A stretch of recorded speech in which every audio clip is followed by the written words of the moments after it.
आज के इस वीडियो लेक्चर में हम बात करने वाले हैं डायनेमिक मेमोरी एलोकेशन के बारे में। सी प्रोग्रामिंग लैंग्वेज के अंदर अगर आप डायनेमिक मेमोरी एलोकेशन करना चाहते हैं या करना चाहते हैं तो इसके लिए जो प्री रिक्विजिट्स हैं वो आपके बेसिकली हैं पॉइंटर। आपको पॉइंटर का कंसेप्ट डेफिनेटली क्लियर होना चाहिए। साथ में आपको वॉइड पॉइंटर,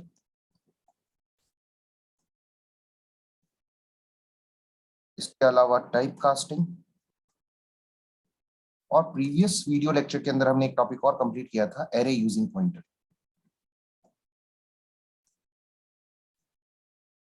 सो अगर आप डायनेमिक मेमोरी एलोकेशन करना चाहते हैं तो ये डायनेमिक मेमोरी एलोकेशन को इम्प्लीमेंट करने के लिए बेसिक्स हैं जिनके बारे में आपको नॉलेज होना चाहिए।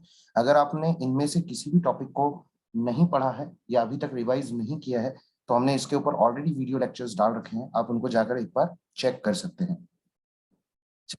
बात करें मेमोरी एलोकेशन के बारे में तो यहाँ पर दो प्रकार के मेमोरी एलोकेशन हमें प्रोग्रामिंग के दौरान देखने को मिलता है। पहला होता है हमारा स्टैटिक मेमोरी एलोकेशन, दूसरा होता है हमारा डायनेमिक मेमोरी एलोकेशन। दोनों में फर्क क्या है सर? इसको स्टैटिक वाले को कंपाइल टाइम मेमोरी एलोकेशन भी कहा जाता है, डायनेमिक वाले को हम रन टाइम मेमोरी एलोकेशन भी कहते हैं। तो इन दोनों को अगर सिंपल वर्ड्स में समझा जाए तो मेरे को कंपाइलेशन के वक्त ही अगर पता है कि मेरा जो प्रोग्राम है वो मेमोरी के अंदर कितनी स्पेस ऑक्यूपाई करने वाला है, then that will be called as static memory allocation. और अगर कंपाइल टाइम पर मैं ये बता नहीं पा रहा हूँ कि ये जो प्रोग्राम है वो एग्जैक्टली कितनी मेमोरी ऑक्यूपाई करेगा मेन मेमोरी के अंदर, हम बात कर रहे हैं किसके बारे में, ये रेस्पेक्ट बात की जा रही है मेन मेमोरी के रेस्पेक्ट में। सो मेन मेमोरी के अंदर कितनी स्पेस ऑक्यूपाई करेगा ये अगर मुझे नहीं पता है, then that will be called as dynamic memory allocation. Alright. So अगर सिंपल वर्ड्स में बात करें तो जब भी हम कोई प्रोग्राम बनाते हैं, इंटीजर मेन सपोज मैंने यहाँ पर डिजाइन किया और इस मेन के अंदर मैंने कुछ वेरिएबल्स बनाए, integer a comma B comma सी, और फिर मैंने कुछ प्रोग्राम लिखा और यहाँ पर इस प्रोग्राम को बंद कर दिया। सो इस केस में आप इस प्रोग्राम को देख करके ये आइडेंटिफाई कर सकते हैं कि सर लोकल वेरिएबल्स जो है वो exactly 3 unit of integer space क्या कर रहे हैं, क्रिएट कर रहे हैं। 3 यूनिट ऑफ इंटीजर का मतलब क्या हुआ सर? अगर 32 बिट कंपाइलर पे हम काम कर रहे हैं तो 3 into 4 that is equal to 12 byte of space जो है वो यहाँ पर क्रिएट किया जा रहा है, यानी कि यहाँ पर 12 बाइट स्पेस क्या हो जाएगी, हमारी ऑक्यूपाई हो जाएगी। ये हमें कब पता है सर? प्रोग्राम को एग्जीक्यूट करने से पहले, राइट। डायनेमिक मेमोरी एलोकेशन में जब आप यूजर से पूछेंगे कि आप कितने ब्लॉक क्रिएट करना चाहते हैं, तब आपको एग्जैक्टली पता चलेगा। जब यूजर अपना इनपुट देगा कि मैं इतने बाइट ऑफ स्पेस ऑक्यूपाई करना चाहता हूं, तब आपको एग्जैक्टली पता चलेगा, जो कि प्रोग्राम के रन टाइम पर पता चलेगा। बात करें मेमोरी एलोकेशन के बारे में कि मेमोरी में किस तरीके से होता है। जब भी आप कोई प्रोग्राम एग्जीक्यूट कराते हैं, आपको पता है कि आपके प्रोग्राम जो होते हैं वो कहाँ पे रहते हैं, हार्ड डिस्क ड्राइव पर रहते हैं सेव करके। और अगर आपको प्रोग्राम को एग्जीक्यूट कराना है तो आपको उसको मेन मेमोरी के अंदर क्या करना पड़ेगा, लोड करना पड़ेगा। जब आप मेन मेमोरी के अंदर लोड करते हैं तो ओएस जो है वो ऑपरेटिंग सिस्टम जो होता है वो बेसिकली ये डिसाइड करता है कि आपको मेमोरी के अंदर कितनी स्पेस मिलेगी, और उस स्पेस को भी 4 पार्ट्स में डिवाइड करता है। This is one first part, second part, third part and fourth part. 4 blocks में इसको डिवाइड किया जाता है। पूरे मेमोरी का जो आपको एलोकेशन होता है उस एलोकेशन में भी 4 पार्ट्स में डिवाइड किया जाता है। पहला जो आपका सेक्शन होता है उसके अंदर आपके सी प्रोग्राम के जो भी कोड आपने लिखे हैं, यानी कि ये पूरा मेन और जितने भी फंक्शंस आपने लिखे हैं वो सारे के सारे इंस्ट्रक्शन लाइन बाय लाइन कहाँ पर स्टोर किए जाते हैं, सी प्रोग्रामिंग इंस्ट्रक्शन पार्ट में स्टोर किए जाते हैं। अगर यहाँ पर आपने इंटीजर एक्स करके कोई ग्लोबल वेरिएबल डिक्लेयर कर रखा है तो ये एक्स कहाँ पर स्टोर किया जाएगा, यहाँ पर स्टोर किया जाएगा, राइट। जो ग्लोबल वेरिएबल स्पेस है, इन दोनों स्पेसेस को मिलाएं तो हम यहाँ पर बोल सकते हैं कि सर ये परमानेंट मेमोरी होती है। अब परमानेंट मेमोरी का मतलब क्या है सर? परमानेंट मेमोरी का कतई ये मतलब नहीं है कि सर हम बात कर रहे हैं कि परमानेंट स्टोरेज के बारे में। परमानेंट मेमोरी का मतलब ये है कि मेन मेमोरी में जब तक इस प्रोग्राम को एग्जीक्यूट किया जाएगा, ये जो स्पेसेस हैं इनमें कोई भी चेंजेस नहीं किए जाएंगे, ये एज इट इज रहेंगे, और जिनको एक बार क्रिएट कर दिया जाएगा तो इनके अंदर हम बार बार चेंजेस नहीं करेंगे। So during the whole program, execution of the program, ये जो रहेंगे ये एज इट इज बने रहेंगे आपकी मेमोरी के अंदर। बात करें किसके बारे में, नेक्स्ट बात करते हैं हम स्टैक के बारे में। स्टैक के ऊपर लोकल वेरिएबल्स जो होते हैं वो स्टोर किए जाते हैं, यानी कि यहाँ पर अगर देखें हम कि स्कोप के अंदर जितने भी वेरिएबल्स आने वाले हैं, जैसे मेन फंक्शन के अंदर आपने एबीसी क्रिएट किया, डेफिनेटली लोकल वेरिएबल है आपके एबीसी, क्योंकि ब्लॉक के अंदर दिखाई दे रहे हैं। वो स्टैक के ऊपर स्टोर किए जाएंगे। ऐसा मेमोरी का ब्लॉक जहां पर लोकल वेरिएबल्स को स्टोर किया जाता है उसको हम बोलते हैं स्टैक। और यहाँ पर अगर आप एक चीज ऑब्जर्व करें तो यहाँ पर हीप नाम की एक चीज और आपको दे रखी है जिसके नीचे लिखा गया है फ्री मेमोरी। सो ये हीप बेसिकली क्या होती है, जब भी ऑपरेटिंग सिस्टम आपको मेन मेमोरी के अंदर स्पेस देता है तो आपके प्रोग्राम के साथ एक फ्री मेमोरी या फ्री स्पेस जो होती है उसको क्या किया जाता है, क्रिएट किया जाता है। क्यों? क्योंकि सर अगर आप डायनेमिक मेमोरी एलोकेशन करना चाहते हैं तो रन टाइम पर आपको कुछ ना कुछ मेमोरी के ब्लॉक एलोकेट करने पड़ेंगे अपने यूजर को उसकी रिक्वायरमेंट के हिसाब से। सो ये जो फोर्थ पार्ट आपका दिख रहा है ये है आपकी फ्री मेमोरी। और अगर आप डायनेमिक मेमोरी एलोकेशन कर रहे हैं इसका मतलब आप यहाँ से मेमोरी ब्लॉक को एक्सेस करेंगे और जब आप मेमोरी ब्लॉक फ्री कर देंगे तो वो वापस से किसके पास आ जाएंगे, हीप के पास आ जाएंगे। सो एक ऐसी फ्री मेमोरी का पार्ट जो कि फ्री रखा गया है ताकि डायनेमिक मेमोरी एलोकेशन को एकोमोडेट किया जा सके। यूजर की जो रिक्वायरमेंट है रन टाइम पर कि सर मुझे फॉर से एग्जांपल 20 बाइट स्पेस एलोकेट कर दूं, सो वो 20 बाइट स्पेस हीप मेमोरी यानी कि फ्री मेमोरी से एलोकेट किया जाएगा। और जब यूजर उसको फ्री कर देगा, कहेगा कि सर अब मुझे इसकी रिक्वायरमेंट और नहीं है, तो हम जब उसको फ्री करेंगे तो वो वापस से हीप का पार्ट बन जाएगा। ठीक है। सो ये पूरा प्रोसेस जो है मेमोरी का जो एलोकेशन है जब प्रोग्राम को आप एग्जीक्यूट करते हैं तो बेसिकली इस प्रकार से एग्जीक्यूट किया जाता है। अगर आप इस हीप मेमोरी को एक्सेस करना चाहते हैं तब आपको कौन सी लाइब्रेरी पढ़नी पड़ेगी, कौन सी फंक्शंस पढ़ने पड़ेंगे, बात कर लेते हैं। अगर आप डायनेमिक मेमोरी एलोकेशन करना चाहते हैं, डीएमए को यूज करना चाहते हैं, सो जो लाइब्रेरी आपको यूज करनी पड़ेगी वो है stdlib.h standard library dot H header file के अंदर 4 फंक्शंस बेसिकली आपको दिए गए हैं। एक दिया गया है मेलॉक, एक दिया गया है कैलॉक, एक रीअलॉक है हमारे पास और एक है free memory. Right, free space अगर आप करना चाहते हैं तो आप फ्री नाम के फंक्शन को यहाँ कर सकते हैं, यूज कर सकते हैं। इन चारों फंक्शंस को यूज करना आपको आना चाहिए। बात करें मेलॉक के बारे में तो मेलॉक किस तरीके से मेमोरी को एलोकेट करता है, चीजें बहुत ही महत्वपूर्ण मेलॉक के बारे में। यहाँ पर आपने मेलॉक को दिया है नंबर ऑफ बाइट्स, जितने भी ब्लॉक आप क्रिएट करना चाहते हैं। फॉर से एग्जांपल मैं 20 क्रिएट करना चाहता हूँ तो मैं 20 यहाँ पर 20 डायरेक्टली नंबर के तौर पर लिख करके दे दूंगा। मेलॉक जो होगा वो इतने नंबर ऑफ बाइट को स्पेस को क्रिएट करेगा। क्योंकि मेलॉक एक जेनेरिक टाइप है, ये जेनेरिक टाइप के ब्लॉक क्रिएट करता है। राइट, सो इसका जनरल अगर आप देखें टाइप तो सर ये वॉइड टाइप का होता है। ये कभी भी स्पेसिफाई नहीं करता है कि मैं किस प्रकार की वैल्यूज को स्टोर करूंगा। सो यहाँ पर आपको करनी पड़ेगी इसकी टाइप कास्टिंग। सो हम already type casting previous lecture के अंदर बात कर चुके हैं। और क्योंकि आप ब्लॉक में इंटीजर वैल्यू स्टोर करना चाहते हैं तो आपको इंटीजर टाइप कास्ट करना पड़ेगा, अगर फ्लोट वैल्यू करना चाहते हैं तो फ्लोट टाइप कास्ट करना पड़ेगा। सो इस तरीके से आप इसको यूज करेंगे। सो अगर आपने बोला 20 बाइट ऑफ स्पेस तो मेलॉक जो होगा वो आपको 20 बाइट ऑफ स्पेस क्या करेगा, एलोकेट करके देगा। बट प्रॉब्लम ये है कि सर इस 20 बाइट को मैं एक्सेस कैसे करूंगा, क्योंकि ये तो 20 बाइट का पूरा ब्लॉक है। अब इस 20 बाइट को एक्सेस कैसे किया जाएगा? अगर हम बात करें एरे के बारे में तो एरे के अंदर तो हमारे पास इंडेक्सिंग होती थी, ए ऑफ 0 होता था, ए ऑफ 1 होता था। पर यहाँ पर ऐसी कोई भी इंडेक्सिंग हमारे पास अवेलेबल नहीं है। तो इस ब्लॉक को किस प्रकार से इस्तेमाल किया जाए, इसका सॉल्यूशन भी मेलॉक फंक्शन ने ही आपको दे रखा है। मेलॉक फंक्शन ये कहता है कि सर अगर आप 20 बाइट ऑफ स्पेस एलोकेट करना चाहते हैं और आपने उसको टाइपकास्ट कर लिया ऐसे सपोज इंटीजर में, मैं अगर इसको सक्सेसफुली क्रिएट कर दूंगा तो मैं इस ब्लॉक का जो बेस एड्रेस होगा उस बेस एड्रेस को रिटर्न कर दूंगा। कहां पर? आपके पास रिटर्न कर दूंगा। आप उस पॉइंटर के अंदर, किसी भी पॉइंटर के अंदर उसको क्या कर लेना है, स्टोर कर लेना। तो जैसा हमने कहा था कि अगर आप डायनेमिक मेमोरी एलोकेशन करना चाहते हैं तो एक टाइप कास्टिंग आपको आना चाहिए, दूसरा सर पॉइंटर का इंप्लीमेंटेशन आपको आना चाहिए। तो पॉइंटर्स के बारे में आपको डेफिनेटली पता होना चाहिए। और अगर आपके पास बेस एड्रेस इस ब्लॉक का आ चुका है तो अगर आप array using pointer already complete कर चुके हैं जहां पर हमने बेस एड्रेस को किसी पीटीआर के अंदर स्टोर किया था और फिर इस पूरे ब्लॉक को एक्सेस किया था, यहाँ पर 5 ब्लॉक्स बनाए थे हमने, 5 ब्लॉक्स को एक्सेस किया था और उनके अंदर वैल्यूज असाइन की थी, वो सेम काम आपको यहाँ पर भी करना है। सो एरे यूजिंग पॉइंटर का कंसेप्ट यहाँ पर हमें क्या करना है, इंप्लीमेंट करना है। सो बात करें प्रोग्रामिंग एग्जाम्पल के तौर पर, अच्छा यहाँ पर हमने इंट स्टार क्यों लगाया है, इंट ही क्यों नहीं लगाया है? बिकॉज मैलॉक ने कहा सर मैं आपको जो रिटर्न कर रहा हूँ वो क्या है, बेसिकली एड्रेस है। इसका मतलब आप पॉइंटर्स से डील करने वाले हैं, पॉइंटर्स को टाइपकास्ट करते हुए हम इंट स्टार लगाते हैं, इंटीजर नहीं लगाते। सो यहाँ पर दोनों हेडर फाइल्स stdio.h stdlib.h हमने लिखा है, एक पॉइंटर हमने डिक्लेयर किया है, स्टार पीटीआर इंटीजर टाइप का है, डेफिनेटली ब्लॉक है वो इंटीजर टाइप के अंदर टाइपकास्ट करके यूज करने वाले हैं। यहाँ पे हमने लिखा है इंटीजर n और i, डेफिनेटली i जो वेरिएबल होगा वो लूप चलाने के लिए यूज किया जाएगा और n जो है वो बताएगा कि कितने ब्लॉक क्रिएट करने हैं। हम लिखते हैं n इक्वल्स टू 5, n की साइज जो है वो स्पेसिफाई की है, यूजर कितने ब्लॉक्स डालना चाहता है, एंटर नंबर ऑफ एलिमेंट्स, और हमने कहा enter number of elements 5 elements आपको क्या करने हैं, डालने हैं।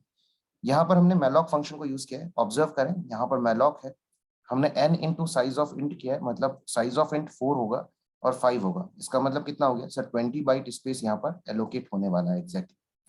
और उसको हमने किस में टाइपकास्ट कर रखा है, इंट स्टार में कर रखा है, और जो एड्रेस रिटर्न करेगा मैलॉक वो हमने पीटीआर के अंदर स्टोर कर रखा है। So PTR equals to int star malloc n into size of integer, right. So इस तरीके से हमने मेमोरी को एलोकेट किया है। कैसे एक्सेस करेंगे सर, पॉइंटर के अंदर बहुत सिंपल सा कंसेप्ट है, अगर आपके पास ये 5 ब्लॉक बन गए हैं, ये कंसेप्ट हमने एरे यूजिंग पॉइंटर के अंदर भी किया था। सपोज ये बेस एड्रेस है 2024, आप सभी जानते हैं कि अगर ये वाला स्टेटमेंट सक्सेसफुली एग्जीक्यूट हुआ है, इसका मतलब पीटीआर के पास इसका बेस एड्रेस होना चाहिए जो भी ब्लॉक क्रिएट हुआ है। तो हम कह रहे हैं कि सर पीटीआर जो है मेमोरी ब्लॉक है उसके ऊपर 2024 स्टोर हो गया होगा, इसका कोई भी नाम हमने अभी तक नहीं दिया है। और यहाँ पर हमने एक लूप चलाया है आई इक्वल्स टू 0 से लेकर के 1 2 3 4 तक चलाया है। 5 के लिए कंडीशन फॉल्स हो जाएगी तो ये नहीं चलेगा, बाकी सबके लिए ये कंडीशन ट्रू रहेगी क्योंकि n की वैल्यू अभी हमारी 5 है। यहाँ पर हम कह रहे हैं कि सर पीटीआर प्लस आई पर वैल्यूज को असाइन करो। अगर ये 2024 है तो ये कौन सा होगा 2028, क्योंकि इंटीजर कितने बाइट स्पेस ऑक्यूपाई करता है 4 बाइट। अगर ये भी 4 बाइट स्पेस ऑक्यूपाई कर रहा है तो ये होगा 2032। अगर ये भी 4 बाइट स्पेस ऑक्यूपाई करता है तो 2036 हमारा होगा 2040 यहाँ पर होगा।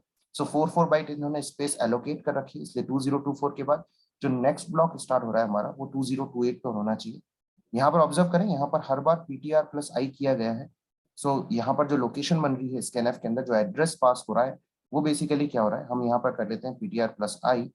यहाँ पर अगर 2024 प्लस 0 अगर आप कर रहे हैं तो आपको आंसर मिलेगा 2024, यानी कि स्कैनएफ के अंदर आपने जो एड्रेस पास किया है वो 2024 है, जो भी वैल्यू आपने पास की है वो यहाँ पर स्टोर हो जाएगी। नेक्स्ट जब आई इक्वल टू 1 होगा तो क्या होगा 2024 plus 1, what is 2024 plus 1, that is equal to 2028। Now people will say कि सर 2024 प्लस 1 तो 2025 होना चाहिए, बट पॉइंटर्स को पढ़ते वक्त हमने एक पॉइंटर्स की प्रॉपर्टी पढ़ी थी जिसको हम बोलते हैं pointer address arithmetic. Pointer address arithmetic क्या कहता है, पॉइंटर एड्रेस अर्थमेटिक ये कहता है कि अगर आप पॉइंटर के अंदर +1 करते हैं तो वो एग्जैक्टली +1 नहीं होता है, वो कंप्लीटली डिपेंड करता है कि उसका टाइप क्या है। अगर वो इंटीजर टाइप का है तो +1 इज इक्वल टू +4, अगर वो कैरेक्टर टाइप का है तो +1 इज इक्वल टू +1, अगर वो डबल टाइप का है तो +1 इज इक्वल टू +8, बिकॉज इनकी डेटा टाइप की जो साइज होती है वो इसी प्रकार से होती है, इंटीजर 4 बाइट का होता है, डबल 8 बाइट का होता है, कैरेक्टर 1 बाइट का होता है। तो जो इनकी साइज है उतने ही इंक्रीमेंट इसके अंदर कर दिया जाएगा। अगर ये कंसेप्ट आपको अभी भी समझ में नहीं आया है तो पॉइंटर का जो लेक्चर है उसको एक बार ऑब्जर्व कर लीजिए, उसको देख लीजिए एक बार, डेफिनेटली ये कंसेप्ट आपको समझ में आ जाएगा, जहां पर हमने डिटेल में पॉइंटर एड्रेस अर्थमेटिक को कंप्लीट किया है। नेक्स्ट 2024 प्लस 2 करेंगे, सर 2024 प्लस 2 इज नॉट +2 +8, 2032 आपके सामने होगा तो 2032 पर वो वैल्यू आपकी चली जाएगी। नेक्स्ट टाइम 2024 प्लस 3 करेंगे जहां पर 12 प्लस होगा तो 2036 आपका आएगा। नेक्स्ट वैल्यू जो होगी वो स्कैनएफ के अंदर आपने जो एड्रेस पास किया 2036 उस पर प्रिंट हो जाएगी, उस पर चली जाएगी। 2024 plus 4 that is equal to +16, 2040 यहाँ पर आपके पास आएगा, और जो भी वैल्यू आपने डाली है वो यहाँ पर आपके पास चली जाएगी। एलिमेंट्स को वापस से प्रिंट करने के लिए हमने सेम लूप को यूज किया है, और आप जानते हैं प्रिंटफ के अंदर जब हम डी रेफरेंसिंग करते हैं तब हम यहाँ पर डी रेफरेंसिंग वाले ऑपरेटर को इस्तेमाल करते हैं जिसको हम बोलते हैं एस्ट्रिक। सो एस्ट्रिक को यूज करके हमने पीटीआर प्लस आई यानी कि इन मेमोरी लोकेशन से वापस से वैल्यूज एक्सेस करना स्टार्ट किया। So value on 2024, value on 2028, ये जो होता है इसको हम बोलते हैं वैल्यू ऑन। अब वैल्यू ऑन के साथ आप इसको पुकारें तो क्या होगा, वैल्यू ऑन 2024 पहला, फिर वैल्यू ऑन 2028 दूसरा, value on 2032, value on 2036 and value on 2040, ये वैल्यूज आपके सामने प्रिंट हो जाएंगी। यहाँ पर आपने पीटीआर को फ्री किया है, सिंपल, जो पॉइंटर इस पूरे ब्लॉक का एड्रेस अपने पास स्टोर करके बैठा था इसको आपने फ्री के अंदर क्या कर दिया है, पास कर दिया है। सो पीटीआर को आपने यहाँ पर पास किया है। जैसे ही आप ऐसा ये स्टेटमेंट लिखेंगे कंपाइलर इस ब्लॉक को as a free memory treat करेगा, अब इसके बाद इस पॉइंटर फ्री पीटीआर के बाद इसको फ्री मेमोरी की तरह ट्रीट किया जाएगा और इसको वापस किस में लौटा दिया जाएगा, हीप में लौटा दिया जाएगा, यानी कि फ्री मेमोरी का पार्ट बना दिया जाएगा। बात करें नेक्स्ट फंक्शन के बारे में, कैलॉग के बारे में। सो पूरा जो प्रोसेस आपने मैलॉग के अंदर किया है सेम रहेगा। कैलॉग केवल और केवल यहाँ पर जो आर्ग्यूमेंट्स हैं उसमें डिफरेंस आएगा। यहाँ पर आपने n into size of integer किया था, जगह आपको n comma size of integer करना है, बस। इसके अलावा कोई भी चेंज कैलॉग के साथ नहीं है। जो ब्लॉक्स आप मैलॉग के साथ क्रिएट करते हैं वही ब्लॉक्स आप कैलॉग के साथ भी क्रिएट कर सकते हैं। प्रोसीजर सेम रहेगा, केवल वो एक लाइन जहां पर आपने ptr equals to int star malloc n into size of int लिखा था, उसकी जगह आपको ptr equals to int star malloc n into size of integer करना है। सो बेसिक डिफरेंस देखें तो मैलॉग और कैलॉग में क्या है सर, मैलॉग के अंदर सिंगल आर्ग्यूमेंट होता है, जबकि इसके अंदर दो आर्ग्यूमेंट्स एक साथ क्या किए जाते हैं, पास किए जा सकते हैं। ऑब्जर्व करें, n comma size of int, यानी कि दो आर्ग्यूमेंट आपने पास किए हैं। यहाँ पर n into size of int मिल करके एक सिंगल आर्ग्यूमेंट क्रिएट करता है, मल्टीप्लीकेशन साइन आपने यहाँ पर यूज कर रखा है। बाय डिफॉल्ट मैलॉग जो ब्लॉक्स बनाता है, यानी कि मैलॉग के साथ जो ब्लॉक्स बनाए जाते हैं वो बाय डिफॉल्ट गार्बेज वैल्यू से इनिशियलाइज हो जाते हैं, जबकि यहाँ पर जीरो वैल्यू इनिशियलाइज की जाती है जितने भी ब्लॉक क्रिएट किए जाते हैं। यानी कि कैलॉग के द्वारा बनाए गए जो ब्लॉक्स होते हैं उनके अंदर डिफॉल्ट वैल्यू जो रहती है वो रहती है जीरो, जबकि मैलॉग के द्वारा बनाए गए जो ब्लॉक्स होते हैं उनके अंदर बाय डिफॉल्ट वैल्यू जो रहती है वो रहती है गार्बेज। सो इस तरीके से मैलॉग और कैलॉग के बाद हम बात करते हैं रीएलॉक फंक्शन के बारे में। Now what is realloc function? Realloc can be used to dynamically reallocate memory. आपने यूजर को कुछ मेमोरी एलोकेट की थी और यूजर को ये ऐसा लगा कि सर जो मेमोरी आपने एलोकेट की है वो काफी नहीं है, तो आप रीएलोकेट करके उस मेमोरी ब्लॉक की साइज को बढ़ा सकते हैं रन टाइम के ऊपर ही। Reallocation of memory maintains the already present value, पहली चीज, and new block will be initialized with the default garbage value. नए ब्लॉक बनाए जाएंगे वो डिफॉल्ट गार्बेज वैल्यू के साथ ही बनाए जाएंगे। प्लस रीएलोकेशन ऑफ मेमोरी जो होता है वो मेंटेन करता है प्रीवियस वैल्यूज को, यानी कि जो ब्लॉक आपने बनाया है उसमें जो वैल्यूज आपने स्टोर की हैं वो डिस्ट्रॉय नहीं होंगी, वो एज इट इज रहेंगी। और न्यू साइज जो आपने डिमांड किया है उस साइज को क्या कर दिया जाएगा, बढ़ा दिया जाएगा। तो यहाँ पर ऑब्जर्व करें, रीएलोक आपने यूज किया है पीटीआर यानी कि प्रीवियस वाला, ठीक है, ये प्रीवियस पॉइंटर है, उसको आपने पास किया है। न्यू साइज आपने पास की है, न्यू साइज मतलब जो ब्लॉक साइज आप बढ़ाना चाहते थे, और यहाँ पर पीटीआर को आपने वापस से नया एड्रेस लेने के लिए बोला है कि जो ब्लॉक नया बन रहा है उसका एड्रेस आपके पास स्टोर कर लीजिए। क्या है इसका मतलब, अगर सिंपल से समझे तो यूजर मेन मैंने ले रखा है, पीटीआर मैंने ले रखा है, एन की वैल्यू 5 ले ली है, बिल्कुल सिंपल। कैलॉग से आपने इस ब्लॉक को बनाया है, क्रिएट किया है। तो क्या होगा सर, कैलॉग के साथ सपोज मैं बात करूं, एन की वैल्यू अगर 5 है अभी, तो कितना होगा sir, 20 byte of space allocate हुआ होगा, 2024 जो रहेगा वो पीटीआर के पास अभी स्टोर कर दिया गया होगा। ठीक है, अगर इस लाइन के बारे में बात करें तो इसने n की वैल्यू 5 ली है, 5 इंटू 4 साइज ऑफ इंटीजर, यानी कि 20 बाइट स्पेस एलोकेट हुआ है और पीटीआर के पास वो वैल्यू आ चुकी है। आपने स्कैनएफ करके पीटीआर के साथ प्लस आई करके 10 20 30 40 50 सपोज स्टोर किया है, बिल्कुल वैसे ही जैसे अभी प्रीवियस स्लाइड के अंदर हमने देखा था कि कैसे एड्रेसेस क्रिएट हो रहे थे और वैल्यूज आपकी असाइन हो रही थी। सो यहाँ पर exactly 2024 plus 0 plus 1 plus 2 plus 3 plus 4 करके आपने ये वैल्यूज असाइन की है। ये स्टेटमेंट क्लियर है, आपने 5 वैल्यूज असाइन किए, इन वैल्यूज को आपने प्रिंट भी कराया है। सो यहाँ पर 10 20 30 40 एंड 50 प्रिंट हो जाएंगे। ऑब्जर्व करें, यहाँ पर प्रीवियस वाले के अंदर आपने लिखा था स्टार पीटीआर प्लस आई, यहाँ पर आप लिख रहे हैं पीटीआर और ब्लॉक एरे की तरीके से आपने इसको पास किया है। दोनों ही स्टेटमेंट वैलिड स्टेटमेंट है, दोनों ही स्टेटमेंट क्या है, वैलिड स्टेटमेंट है। आप चाहे तो इसको इस तरीके से भी इस्तेमाल कर सकते हैं। बात करें नेक्स्ट, एन की वैल्यू को आपने ले लिया है अब 10। सो प्रीवियसली एन की वैल्यू जो थी हमारी वो थी 5, अब हो गई है 10। अब इसको समझे यहाँ से क्या हुआ है,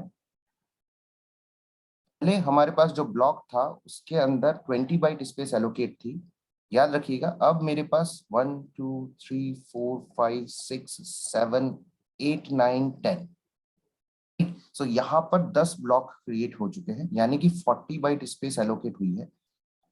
बाइट में से फर्स्ट 20 बाइट वही है जो आपने अभी तक एलोकेट कर दिया था और उनकी वैल्यूज भी प्रिजर्व है। और नया पॉइंटर, सपोज मैं मानता हूं कि सर अभी मेमोरी का ब्लॉक जो है वो चेंज हुआ है, मतलब एड्रेस चेंज हुआ है, तो सपोज 2034 से स्टार्ट हो गया, 2024 के बाद रेगुलरली स्पेसेस नहीं थी, तो ये 5 ब्लॉक इसके कंटिन्यूएशन में क्रिएट करके मेमोरी को रीएलोकेट किया गया है, और ये वैल्यू वापस से किसको दे दी गई है, पीटीआर को दे दी गई है।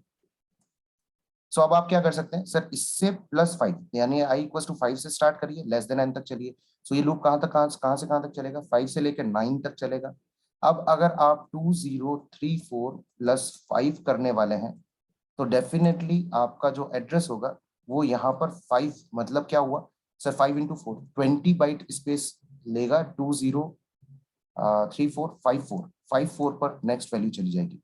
सो हम ऑब्जर्व करें 54 कौन सा ब्लॉक है सर हमारा, यहाँ पर अगर हम बात करें तो 2038 होगा, यहाँ पर 2042 होगा, यहाँ पर 2046 होना चाहिए, यहाँ पर 2050 होना चाहिए, और यहाँ पर 2054 होना चाहिए। इस एग्जैक्टली उस ब्लॉक के अंदर हमने वैल्यू को असाइन किया जो कि नया ब्लॉक आपने यहाँ पर क्रिएट किया था।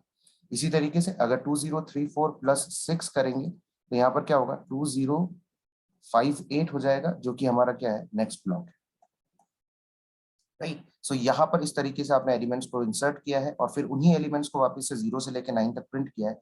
10 से लेके अगर सपोज मैंने यहाँ पर 70, 80, 90 और 100 स्टोर किया है, तो 10 से लेके 100 तक की सारी वैल्यूज आपके पास स्टोर हो जाएंगी। अगेन ऑब्जर्व करें, फ्री पीटीआर को हमने यहाँ पर यूज किया है, जिससे जितने भी ब्लॉक आपने एलोकेट किए हैं वो सारे के सारे वापस से फ्री होके हीप मेमोरी के पास चले जाएंगे। अगेन जैसा हमने कहा था कि सर यहाँ पर पॉइंटर्स बहुत ही इंपॉर्टेंट है, और पॉइंटर एड्रेस अर्थमेटिक का कंसेप्ट अगर आपका क्लियर है तो आपको मैलॉक और कैलॉक में कहीं पे भी कोई भी प्रॉब्लम्स नहीं होंगी, राइट। आई होप ये वीडियो लेक्चर आपको समझ में आया होगा। डायनेमिक मेमोरी एलोकेशन के concepts जो है वो आपके यहाँ पर क्लियर हुए होंगे। अगर ये आपको वीडियो पसंद आया तो इसको लाइक करें, चैनल को सब्सक्राइब कर लें, और वीडियो को शेयर करना ना भूलें अपने फ्रेंड्स के साथ।